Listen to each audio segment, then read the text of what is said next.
Am I an idiot for telling my daughter she cannot marry a bigot? Some background. My wife and I worked and lived in a somewhat larger city where my daughter was born. My wife got a job opportunity in one of her employer's field offices and it was too good to pass up. We moved to the boonies when my daughter, Amy, was a preteen and we have been here ever since. The people are nice but we were quickly labeled as city folk and so we never really integrated very well. Amy came back the summer between her freshman and sophomore year. She got a summer job which is where she met her fiancé, Dan.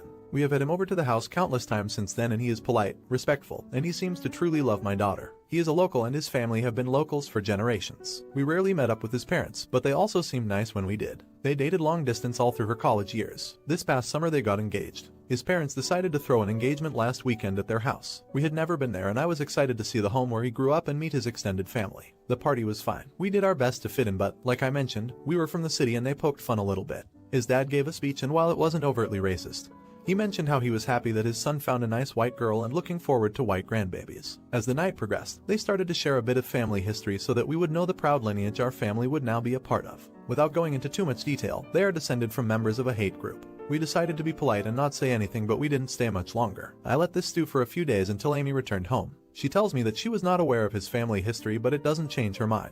I don't want her marrying into this family and I told her so. She says Dan doesn't wholly believe what his parents do but I'm not convinced. You can't be raised to believe you are of a superior race and not have it become internalized to some degree. She assures me that they have a lifetime for her to point out all the ways his parents are wrong. But I am worried that if they never leave his hometown, there will be too much pushback from his family. I told her that I am going to be firm on this, that I don't want her marrying into that family. She called me an idiot and has been ignoring me ever since. I feel horrible but this isn't what I had hoped for her. So is she right? Am I being an idiot? Update. Not long after I posted, Amy came to me to apologize. I was surprised because based on the responses I was getting, I was preparing to apologize to her. She said she lashed out because she was trying to reconcile her relationship as she knew it with the new information about who he was. I asked her if she really had no idea and she said that, looking back, there were warning signs but nothing that would lead her to believe that he was overtly racist. I guess being long distance and liking him so much allowed her to remain mostly ignorant.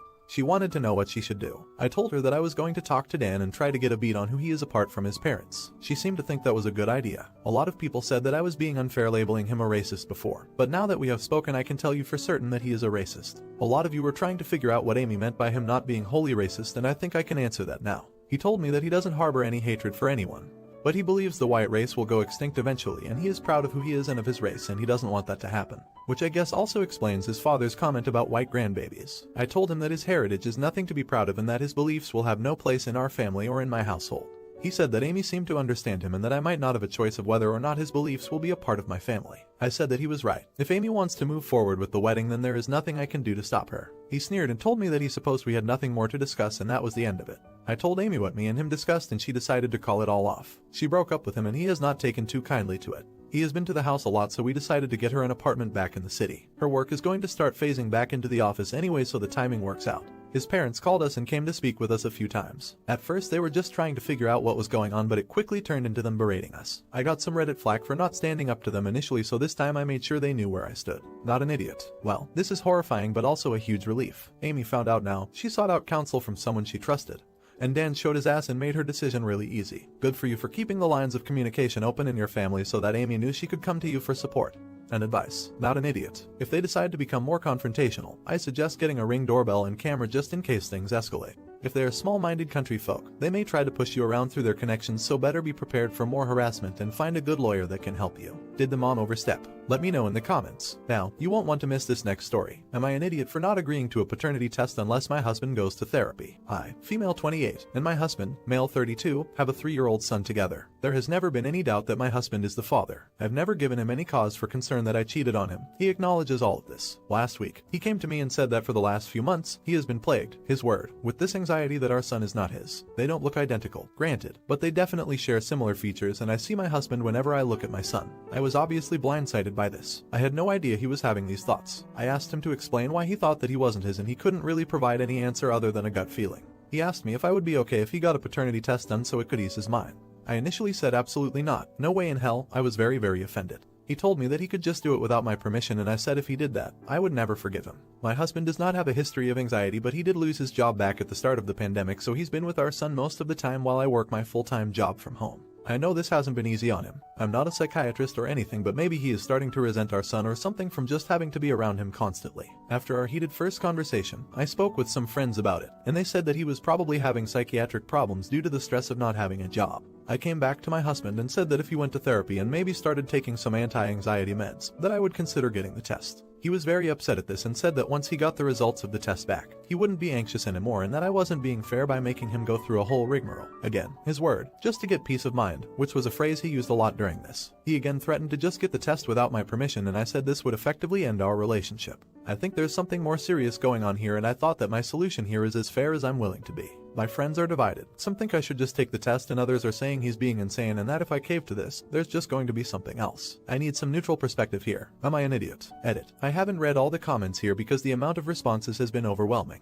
However, I want to say that I really do not appreciate strangers attempting to diagnose my husband over the internet. It is disgustingly presumptuous. I'm his wife and I don't feel qualified to do that, which is exactly why I want him to go to a licensed therapist. Another thing I'm seeing pop up is that I'm somehow demanding that he take medication. I said maybe medication, meaning that I only think he should be on medication if a licensed therapist prescribes them to him. I don't want to shove pills down his throat, which seems to be what some people think I want to do. As for the numerous suggestions of marriage counseling as opposed to individual therapy, I think this is a great idea. I didn't initially consider it because I was so focused on it being his problem, but we are ultimately a team, and I'll suggest that to him today. Hopefully, it goes better. Thanks everyone for your input. Update. Thanks to everyone who commented on my original post. Unfortunately, this is not a great update. If you don't want to read it all, the bottom line is we're heading toward divorce. I took some of the commenters' advice to go to couples therapy, which we did that same week as my first post. I had to push him a bit to get him to agree to the therapy, but I told him it was either this or I would never give in to the test. The first Zoom session was a little awkward since neither of us had ever done therapy before. After listening to both of us, she basically said that she thought we should do the test to see if that eases his anxiety, and that if it doesn't, which, at the time, was my concern, that we could go from there. So my husband was thrilled and I agreed, but I wanted to be on Zoom with the therapist when we received the results so we could talk it out with her there, which he was fine with. So we did the test and we did our Zoom session when our results were in.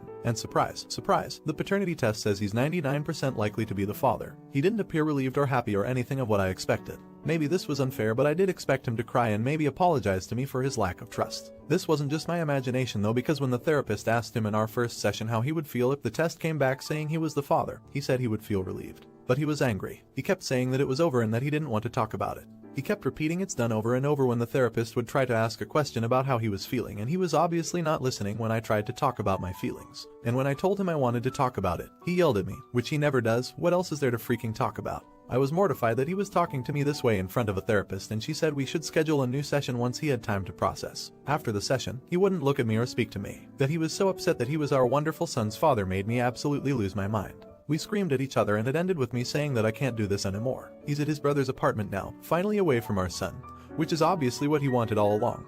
And my mom is now staying at my place to help me out around the house. I texted him this weekend asking if he wanted to do another therapy session, and he asked if I really thought that would help, and I had to admit that I didn't. The speed at which this whole thing happened, just a month ago, I would have said we have a happy marriage, is still completely shocking to me. But I don't see us recovering from this. This felt cathartic to type out though, so thanks I guess. And TA, I'm sorry it turned out like this. I have a feeling he has some deeper issue and he was never going to accept any answer other than he's not the father because he's got it in his head now. I hope he gets the help he needs, and I hope you find peace in your future. Not an idiot. I think he already wanted to end the marriage for whatever reason.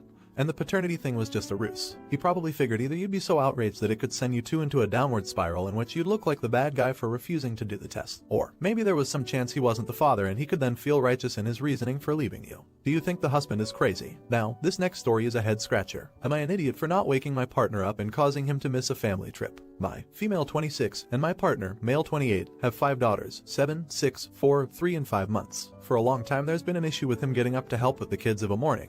He thinks he should be able to sleep in on his days off work, while I think he should get up when the kids and I do, or we should at least be alternating who lies in a bed. We've been seeing a therapist who has mentioned he should be helping more in the mornings. Recently we had a family trip planned to the zoo with both of our parents, our sisters and their kids. Previously when we've gone out for the day I've needed to shake my partner awake several times, and he lies in bed while I get the kids ready. He'll finally get up 5 minutes before we leave as I shout at him I'm getting in the car. I've mentioned to him that this is very frustrating as it's a lot of work getting the kids ready to go out, and it's not fair to leave it up to me while he lies in bed. He'd apologize and promise that the next time he'd get up and help. The night before the trip I told him I'd need him to be awake at 6:30 a.m. so we could get everyone ready to leave by 8 a.m. He said he'd set an alarm and we went to bed. My alarm went off at 6:30 a.m., and I got up, while my partner kept sleeping. I decided I wasn't going to wake him this time and continued getting the kids ready. At 8 a.m. he was still sleeping, so I loaded the kids in the car and we set off. We arrived at the zoo at 9:30 a.m., and his family asked where he was. I mentioned he was still in bed and chose not to come. At 10:15 a.m. I got a phone call from him asking where everyone was. I said we went to the zoo as planned, and I waited for him to get up but he never did.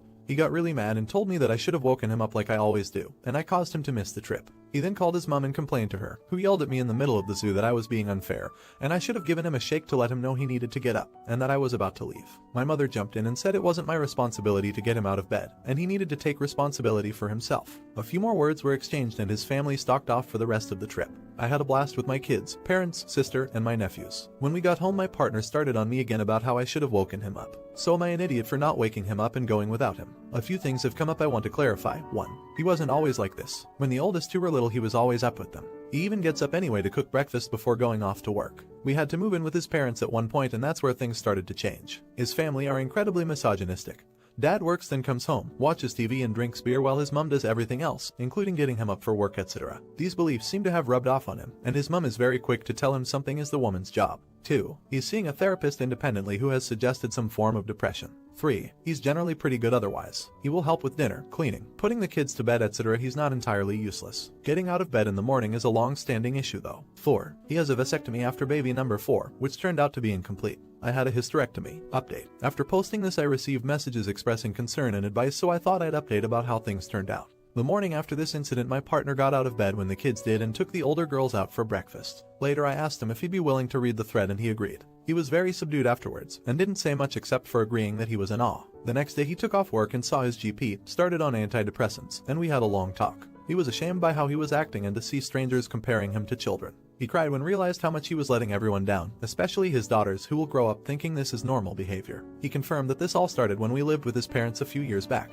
He left home at 17 to get away from his mother, and she told him he'd fail as men need a woman to look after them. He felt like a failure, so it was easy for his mother to feed him other ideas, and she would also manipulate things I did to look like he was incompetent as a person. For example, I'd tell him to relax and I'd handle the dishes, and his mother twisted it into me thinking he was incompetent, so he should just stop helping at all. He'd wake up feeling useless, and she managed to convince him that he was unhappy because I wasn't taking care of him the way a wife should. He decided to get no contact with her, which didn't go well. She cried and told him he was a horrible son for abandoning his mother, and that I was trying to control him by forcing him to do it. He blocked her, but she just used different numbers to continue calling him. After a week or so he ended up changing his number, and we haven't heard from his family since. He brought up that he was unhappy at work as it wasn't stimulating enough, but he felt like he couldn't leave. I offered to pick up some part-time work but he said no. He talked to his boss and took some time off, and eventually quit.